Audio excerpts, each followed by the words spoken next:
Okay, welcome back to another SEO diatribe. I'm not going to call it Hangouts anymore. It's an SEO rant from Josh Bachynski. That would be me. And we got some crazy Google leaks this week, so make sure to pay attention and I'll jump right into it. So from August 30th to September 9th, John Mueller did a bunch of different Hangouts, and so I have a bunch of different stuff that we talked about. So the first one, just jumping right into it, the first one is Mr. Mueller really implied not to have a multi-topic site or a multi-topic page. The discussion of links was going on, and John Mueller mentioned that it really would be a good idea not to have a multi-topic site, or especially a multi-topic page, especially if some of the topics are herbal Viagra or things like this. This is for a couple of reasons. One, because it's an algo issue. They have algorithms that detect, this kind of keyword stuffing or these kind of topics that are going on, and also detect if there's multiple topics, and that flows into a trust issue as well. There really does seem to be three different kinds of algorithms that Google are using these days. They're using algorithms to rank, algorithms whether or not they can trust signals to rank or derank, and algorithms to derank specifically. So it seemed to be a trust issue for the most part, and a deranking issue for having multi-topic sites or pages. So for those of you who have blogs with multi-topic sites or pages, you really got to make sure the quality is there. The onus really is on you, especially if it's an exact match domain as well. The onus is really on you to make sure that the quality is there and to make sure that the user is getting everything that they're looking for, because the algorithms are going to be looking at you even closer, like that. Okay, the next one that he mentioned that I found really interesting is to avoid, and I've mentioned this before, and he said this before, I've mentioned it before from my own experiments and from what he said for well over a year now at this point. You have to try to avoid internal keyword-rich anchor text.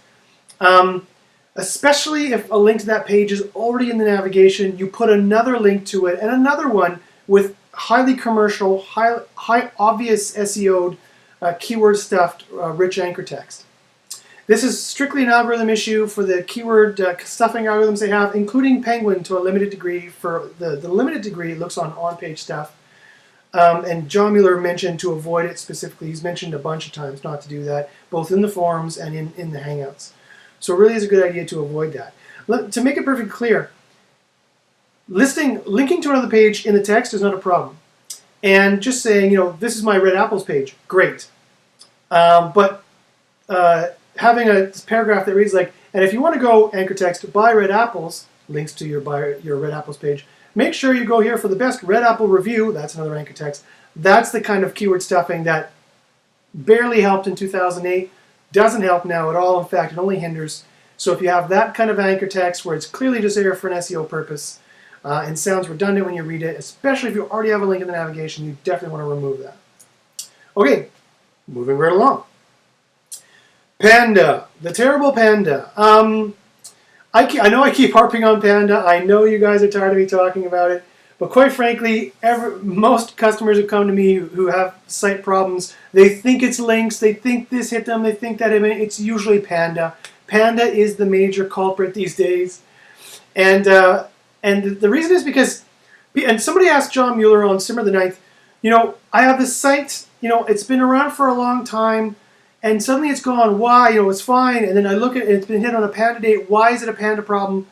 And John Mueller responded, and I quote, "A lot of small things add up," end quote. And the question is not how good it's been for that time, although history seems to play a trust factor for them, but quite frankly, and I quote John Mueller, how will modern users react to it, end quote. How will modern users react to it? If the design is dated, if the site's a little bit slower than your competitors, or if it's a little bit slower now overall, if it's got a convoluted user interface that people used to suffer through, but now they don't want to suffer through it anymore. If it's just not answering the question as good as other places, or it's just not providing the level of quality that other sites are now providing, because everybody knows that Panda is quality-based, and they're starting to realize that's measured through usage metrics. If, in fact, in my opinion, it's either directly triggered by usage metrics, Panda is, or directly uses these usage metrics. because Joe Mueller keeps saying, we do not use anything like the Google Analytics bounce rate in Panda.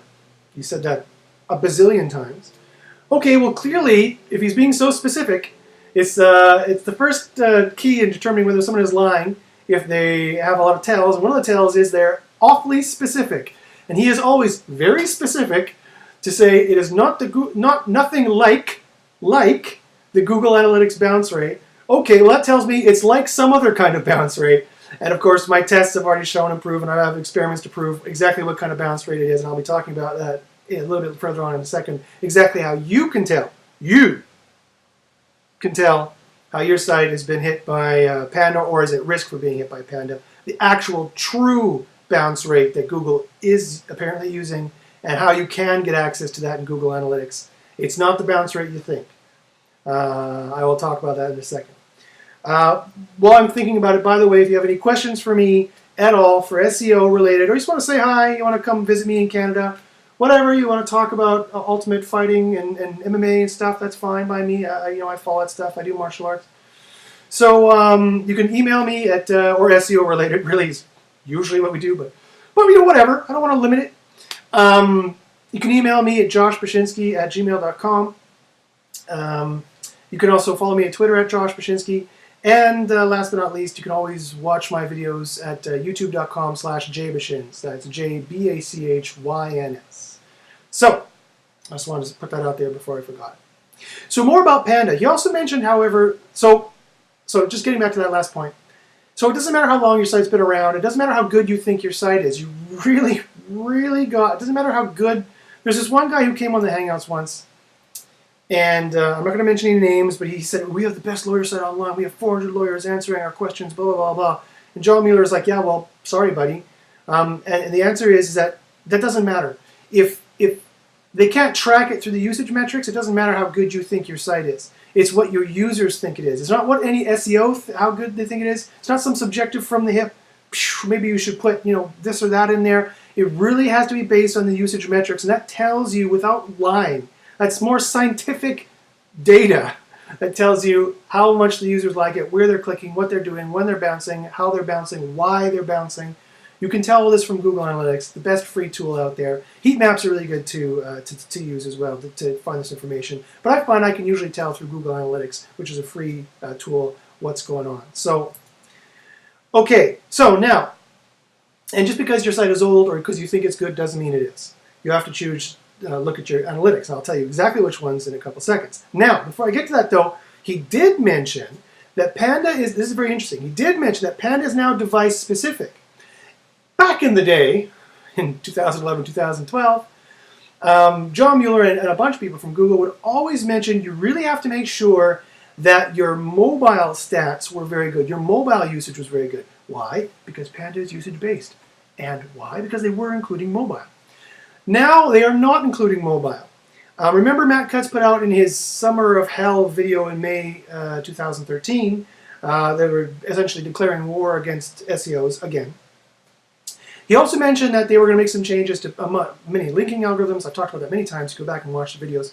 But he also mentioned that they're going to be softening Panda, that Panda is going to be a softer, more cuddly Panda.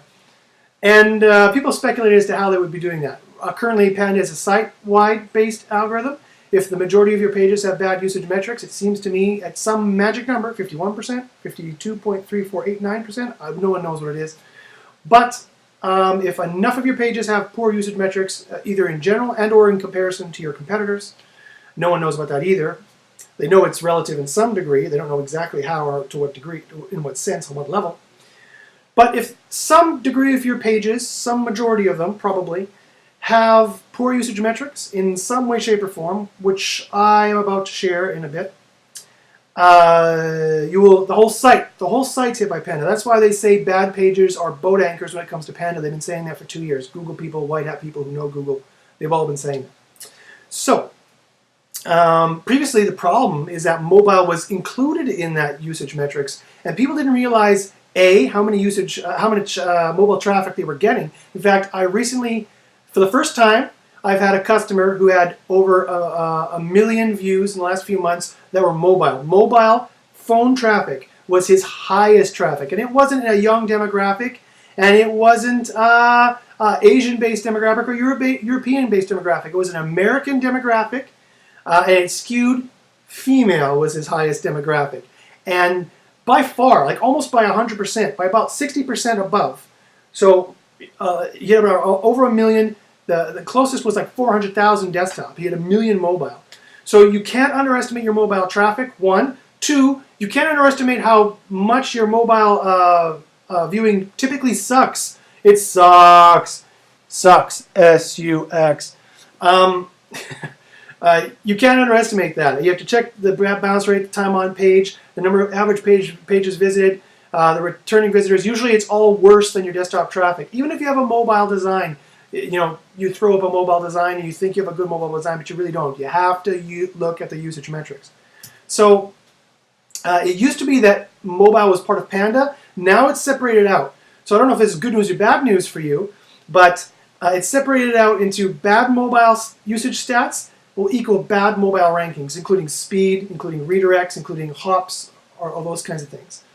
And bad desktop stats are now going to include, are going to equal bad desktop rankings. And so I speculated that they might make Panda a page-based algorithm instead of a site-based algorithm, which John Mueller has directly said it's a site-based algorithm, so I'm not making this up. It's site-based. Of course, and you see this every time someone gets hit by Panda, it's like, whoop, like that, right? It's not just page-based, would be like the little minor stuff like that.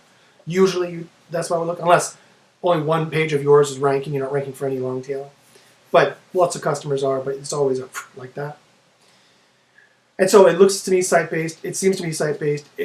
All the pages lose ranking. All the pages gain ranking, usually for the most part. It's not image, though. Image ranking and web-based ranking seem to be different.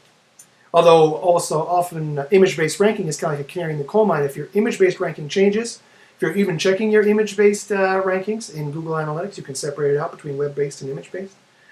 Often that's a sign that there's problems. That's an early warning sign, right? So if you see your image-based rankings start to fluctuate, you know you have quality issues. You know you're on the cusp for some of their quality algorithms, possibly Panda. Probably their CTR-based and the click-through-based algorithms as well. Or their trust factors are not sure where you're getting. And so the site, the images start to fluctuate, and the web-based might not be far behind that. So you have to worry about those kinds of things. And so anyway, I'm wondering, is this how they softened Panda? They decided, I know, we'll make our algorithm work properly to begin with. This is how we're going to soften Panda. And if you've got a bad mobile usage user experience, then that'll equivalent to bad mobile rankings. And if you have bad desktop user experience, that's going to be more correlated with bad desktop rankings. So it seems like this is how they soften Panda, because this John Mueller has confirmed that that's how it's working now. And so it looks like this is the only Panda change that they've made. So they haven't announced any other Panda change anyway. Okay, now here's another thing. So in terms of getting rid of bad link juice, a lot of people are getting rid of bad link juice. I know I might have mentioned this before, but I'm mentioning it again because it's very important. John Mueller previously said that you could no-index a page on your site to get rid of that bad link juice pointing to you. You could also 410, 404 delete, which is essentially the same thing. 404 deleting is the same thing, assuming your web server is set up to serve a 404 HTTP status header, which means page temporarily gone. 410 means page permanently removed. 410, it's different than a 404. And so he previously you could do all of those to get rid of bad link juice from manual link penalties and or for Penguin. However, the problem is that he came back and he said he was wrong. He said, oops, sorry, I'm wrong. This is how I know John Mueller is more or less a straight shooter, because he bothered to come back and tell us he was wrong and admit it. And he said, sorry, you cannot, and he cares about the advice he's giving to help people as much as he can without getting fired, obviously. He said, nope, sorry, you cannot no-index a page. That Penguin is a flag-based algorithm, page-based algorithm. Penguin 2 is a flag-based, page-based algorithm where the specific pages are going to get a flag, and if you no-index them after you've gotten Penguin, it's not going to help because the flag already is on them and it's already going to count against the site. Or the negative link juice that's coming from that flagged page is going to it's going to filter into the rest of the site. So you could no-index it and remove all internal linking on it, If you want to keep it there, I imagine that might help. Or if it's site-based, then it's not going to help at all. The flag is against the site now because that one page is here, and no indexing the page is not going to help. But I think it is page-based because he did say you can delete the page to get rid of the bad penguin effect, or you can 410 the page. Why not a 404?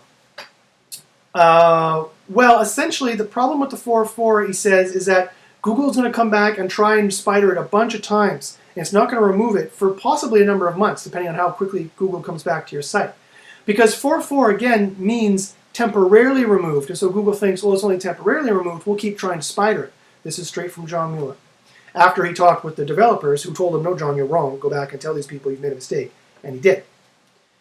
So he said 410 is much better. So if you want to get rid of the penguin link juice, the penguin flag, apparently this should work immediately, but I've never tested it because I've never had customers who just wanted to delete pages on their site. And only one of my sites was hit by penguin, and I only have essentially one landing page where I'm converting people. So I don't want to remove that either. So I'm not really in the position to test it. So anybody else wants to test it and let me know, I'll report back to everybody else, or I would definitely love to hear about that. But in theory, that should remove the bad link juice immediately. Otherwise, the disavow file, you have to wait for Google to take that into account next time they run Penguin, which, by the way, if history is any teacher, they should be running Penguin soon. 2012, they ran it in spring, fall. It was April, May, and October. So this year, they ran it in May. Hopefully, they'll run it in October as well. So you should get those, delete those pages, 410 them, or get that into your disavow file right away. And I already mentioned last week how to properly, or weeks before, how to properly select those links. You cannot just throw the spammy looking ones into your disavow file. If you don't know how to do that, please contact me. I would love to help you. It's a little tricky, but I've done it many times before, and I think I've got the best links, at least the least risky ones. I know I've got those, and I really hope that when they rerun Penguin, we're going to see some results for a number of sites there. I'm pretty sure we will. Okay, here's another thing that I want to mention. So, regarding title tag manipulation, this is awesome. John Mueller mentioned a couple things. I've mentioned this a lot of times before about click-through, optimizing your click-through rate and title tag manipulation. It's not the old days where you throw all your keywords in the title tag because it was such a strong ranking factor. John Mueller confirms it's not such a strong ranking factor anymore. And I don't know about you, but my own tests confirm it's not such a strong ranking factor anymore. I know a lot of people still say that title tag is a strong ranking factor, but in my opinion, it really is no stronger or less strong than your H1 and your page. So personally, I see much better effect in terms of a ranking factor for using it as a marketing tool to get good click-through rate. So I know I've mentioned that before, and I've harped on this before, to use it as a call to action to get people clicking through, and to use one keyword and make sure your one keyword is in there. So for example, in my favorite redapples.com example, if I want to rank for buy red apples, I would say, want to buy the best red apples, question mark. We have the 2013's best red apples or something like that. That's even a little spammy because it has red apples twice. But the point is that if buy red apples is my keyword, I would have it in there. But you notice it's a call to action. It's asking a question. It's enticing. I'm trying to make it enticing to click through on it. Now, some people like to use, so I've already talked about that. Here's the point of what I'm talking about now. Some people like to use all caps, or like to use asterisks. They like to put little HTML characters in there for like little musical notes and whatnot. And someone asked John Mueller, will I get penalized for doing this? And John Mueller says, no. There is no penalty for doing this in your title tag. The worst that will happen is that they'll filter it out. If you've been too spammy and put too much of it in there, they'll filter it out. I use asterisks and all caps all the time, and it does stand out. It does have people clicking on it. And so it does increase your click-through rate. And increasing your click-through rate really does seem to not only get you traffic now, but it seems to boost rankings as well. I've got tons of data to show this at this point. So I really do suggest you do it. You get traffic now. Why would you not do this? This is one of the best, and it's perfectly white out. So there's no risk at all to doing this. So it's one of the best SEO tricks to do. It always has been and still is, especially for manipulating your click-through rate. And the worst thing that will happen, John Mueller says, is that if you're really spammy, like you've really got tons of HTML entities in there and whatnot, you're really trying to manipulate it, it might bubble up for their quality reviewers, which are part of their manual team, the manual review team, to rate it or have a problem with it, manipulate the title tag. But you did not mention in any way that it would go on to further reviews by anybody else or look at your links or stuff like that. They have the algo says you have links, then they look and it bubbles up for the manual team. It's suspect, then they'll look at the links. It's not like they have extra things to do. They're super busy, so they're not going to look at your title tag. This is the way Joe Mueller explains it, and it just makes sense based on how I know it all works. They're not going to, because you have a spammy title tag, doesn't mean they're going to, oh, I'll just check his backlinks while I'm at it. There's no while they're at it. They're too busy for those kinds of things. Okay. So here's something very interesting. So these are my last couple of interesting points here. Regarding Webmaster Tools geo-targeting, I don't know if you know, but you can set the geo-targeting for Webmaster Tools. It's in the site settings in Webmaster Tools on the right side when you're looking at your site. After you clicked on the site, you're looking at your main page. It's on the right-hand side, and it's a little gear. And you can click that and go to Site Settings. You can set your geo-targeting. Now this is very important, especially if you want to bubble up for a particular country. And sometimes you look in there and it says it's already selected for the United States or UK or whatever country. And that means you're going to bubble up for that country. And John Mueller has given conflicting results as to whether you bubble down for other countries. If you're using the hreflang and you're using the language of the nation and you're talking about nation-specific things, or you have nation-specific prices, you will probably bubble down for, say, US searchers, because they'll go, no, this is for UK searchers, not for US searchers. But if you've even selected United Kingdom, or you have a United Kingdom CCTLD domain, and but you have American spelling or you have American prices, you can still rank for American even if you selected UK. This is apparently how it works according to John Mueller. I've personally never tried it. But I do have some customers who are using things that are similar, and it seems to work fine. They still sometimes rank for the US. So the point is, my point for that is, don't go changing this if you want to rank globally. But if most of your customers are in a particular country, or you don't care at all about ranking in any other country, and you've never set it, then go in and set your geo-target. Now, another interesting thing that he mentioned, that sometimes you go in there and you notice that, it will say United States, and it'll have a drop down to select other countries, but it'll have an empty checkbox. And I always wondered, does this mean they are automatically selecting you for the United States, but you haven't selected it yet? Or United Kingdom, or whatever the country is?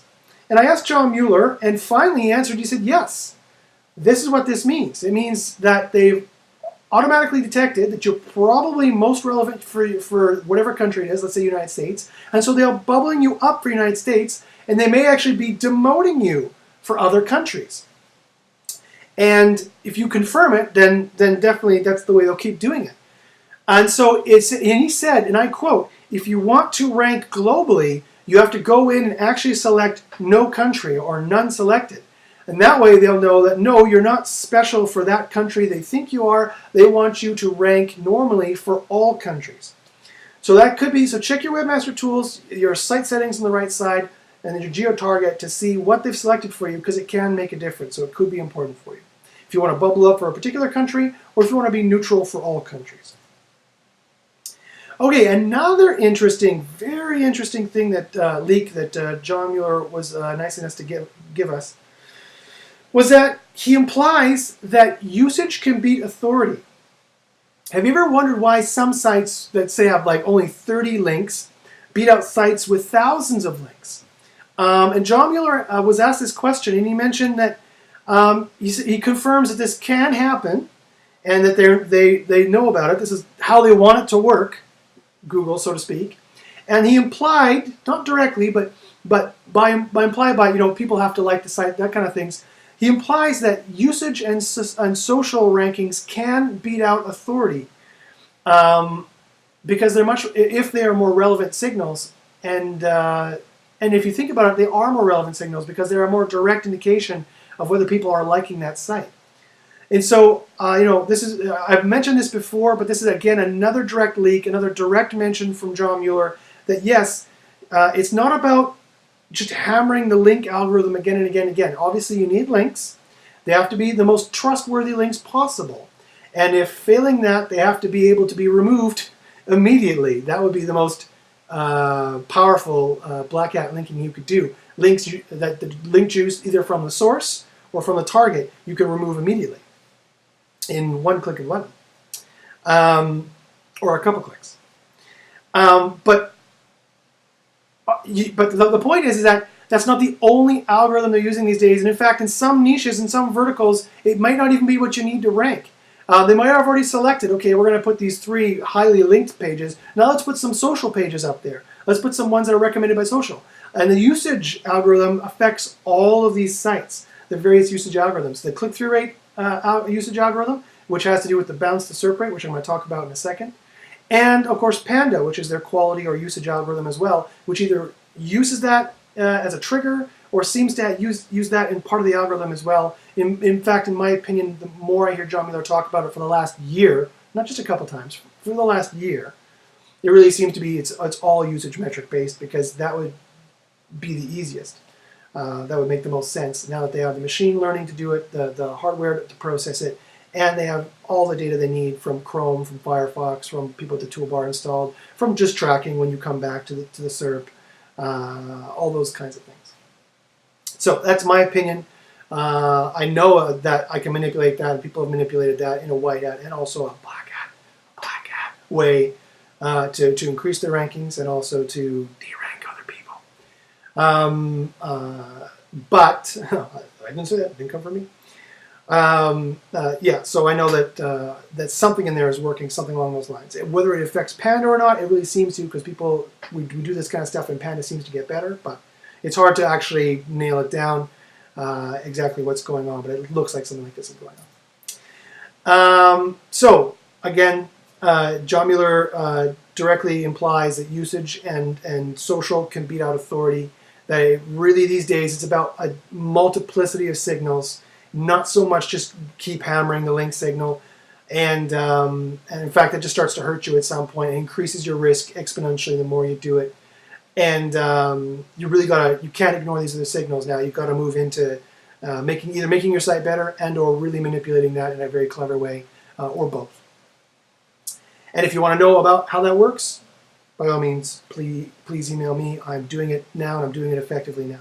This is really where I think gray hat and black hat, and also white hat SEO is going. All SEO is going this direction. Okay, and finally, kind of speaking all to that point, I know I've mentioned this before, but not enough people realize what I'm talking about, so I'm going to say it again. I told you this was SEO diatribes. Google Analytics lies to you. People, I can't count on, I could take 10 people's hands, and I wouldn't have enough fingers to count the number of times that people come onto a John Mueller Hangout, or they ask me, or we're talking SEO, and they're like, well, my bounce rate in Google Analytics is really good. Or my bounce rate's not that bad. Or the reverse, oh, my bounce rate's terrible. That means Google must have deranked me. It's not directly related. It's like seeing some foggy, smoky stuff come out of the vent. Doesn't mean that there's fire. It could mean there's condensation. It could be water vapor. That's classic cause correlation fallacy. Of course, it is a good indication that you should look to see where the hell that smoke is coming from, because it could be fire. It doesn't mean that it is. So this is what you need to do to actually find out what's going on. So as I said, Google Analytics lies. The average time on page and the bounce rate is, well, the average time on page is a direct lie, especially for the most important pages you need to check on. The most important pages you need to check on, John Mueller has confirmed time and time again that the only pages that are considered for Panda, the only pages you have to worry about from an SEO perspective are pages that are in the index. Ignoring that penguin thing that I mentioned. Pages that are in the index are pages that are counted for Panda and that get organic traffic. It's only indexed pages you have to worry about that also get organic traffic. This tells me right there that it's usage metric based, right? Not page parameter based. Because you could have 1,000 pages on your site that do get users, but it's not your landing page from organic traffic. And those are the ones that he says you need to worry about. So, a lot of people have been talking about this already, but the way that it's not your bounce rate that matters, it's your bounce to SERP rate that matters. It's people going to Google, doing a search, clicking your result, going to the landing page, going, this is not what I want, this is spammy, too many ads, too slow, whatever. I have to scroll too far to get it. It's confusing, it's convoluted. It's not a good answer to my query. Click back and click another result. Or tailor their search in the same session. That is not what you want. That is what everyone agrees Google is tracking. It's in so many books. John Mueller has not directly said this, but alluded to this as closely as he could without getting fired. It's in books directly stated by ex-Google employees. So this is definitely what they're doing and what they've been doing for many years, and what they're doing more now because they can rely on it more because they have more sources of data and better machine learning. Now, so the question is, can't I use my Google Analytics to tell this? The answer is no, you can't. Why? Because not no one, but a lot of people don't realize that Google Analytics average time on page is a lie. You can use, and I have in the past used 0.00000, and I found out what this means. And what it means is that when you get that result and the bounce rate is 100%, that means that people went to that page and bounced off and went back clicked back to their previous result, right? And, or at least left the page, right? And what this means is that they bounced and did not click another page in your site. Because if they did, that's how Google Analytics calculates your average time on page. From the initiation of the first JavaScript, then they click another page, and they click on the initiation of another JavaScript, and they calculate the difference between this initiation, the first one, and the second one. So if you have an average, and also your bounce rate is not included in those first bounces because they can't track them, right? They can't track that in the average bounce rate. So it's not, or at least when you're calculating that with your average time on page, that's the problem. Because the bounce rate is not a problem. If you have a lottery site or a weather site, people can bounce very quickly. The people can bounce, get a lot of bounces. They're just checking the lotto numbers and they bounce. They're just checking the weather and they bounce. And they're satisfied, hopefully. Although I have noticed a lot of those kinds of sites also are on the borderline for Panda because maybe they weren't satisfied. You think they were, but maybe they weren't. You would expect a high bounce rate and a low time on page for those kinds of sites. So anyway, the point is this, is that if you want to find out your actual true landing page bounce rate, which doesn't include the entire site, the way they calculate bounce rate in Google Analytics, what you need to do is you need to look at visitor flow. The visitor flow is not in content, but in traffic, if I recall correctly. And it's this little green thing with the arrows that tells you the flow. So that's interesting in and of itself. But the first section is landing pages, all of your landing pages. And at the top, they will spell out how many visitors you have and how many drop-offs you have. It's these drop-offs that is your bounce rate. Because, and I know it's bounces because it's not exits, because they will sometimes specify you have 1.2 million visitors in the time frame. You have 980,000 drop-offs, and you have 1.8K exits. So they will separate it out differently. So drop-offs are the bounces that either go back to Google or do some other search. So, because these are your landing pages. And so if you want to calculate your accurate bounce rate where it matters on your Google landing pages, assuming most of this traffic is from Google organic, you can tweak it and tailor it down just so it is. You take obviously that number and you divide it, get a percentage. So if it's 1 million visitors and 900,000 drop-offs, you know your bounce rate on your landing pages is 90%, right? If those are the numbers, then it's 90%. And usually people are surprised as to how high it actually is in the place that matters on your landing pages, because we know they at least have one algorithm, at least the CTR algorithm is well documented, which is watching that, and that is a more direct, accurate representation of what is going on. They could very well also be tracking your other bounces and how people use your site deeper in. Panda could be doing that kind of deeper analysis because they are getting this kind of information, or it's entirely feasible they're getting this kind of information from many different kinds of sources, including Google Chrome tracking, which ex-Googlers like Fili Reese or Pedro Diaz say, and I quote, these are guys who worked for Google in the web spam teams, And I quote them, they say, if Google can track something in Chrome, you can be sure Google is tracking it.